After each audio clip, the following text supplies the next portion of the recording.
bang i-pair nito? Skirt daw yan. Skirt, wala siyang short sa loob. Walang short. Ito maganda siya. Short talaga siya na may sequins. Ang problema, ano bang i-pair? Ano bang i-pair nito sa taas? Ang ganda niya daw. Anong size nito? Anong size mo? Hindi sinabi ang size. Medium daw. Parang malaki siya. Parang big. Too big for a medium. Ang ganda ng short pang dancing guys. Mahilig ako sa mailaw-ilaw. So front, ay ito back pala yan. Ito ang front. Ayan. Ang ganda guys ha. Ano naman ako ditong pula na short. Pero teka lang. Baka pwede i-ganon ko. Aray ko. Teka lang. Baka pwede ang top niya ay baka pwede ang top is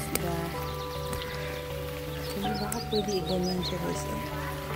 Teka lang. Baka pwede siya red and white. So ganon siya guys. Ganon. I-ganon ko siya guys. What you think? Ganon ko siya. Ganon ko siya. So red and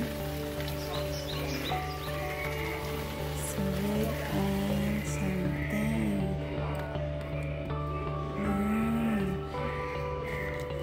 Ang dami magagandang outfit. Ano yan? Corset. Corset na. Ay, wala namang tutoy yan. Ang hirap.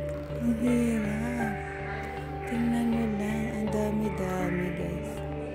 Meron pang sparkle dress. Ito din wala namang tutoy.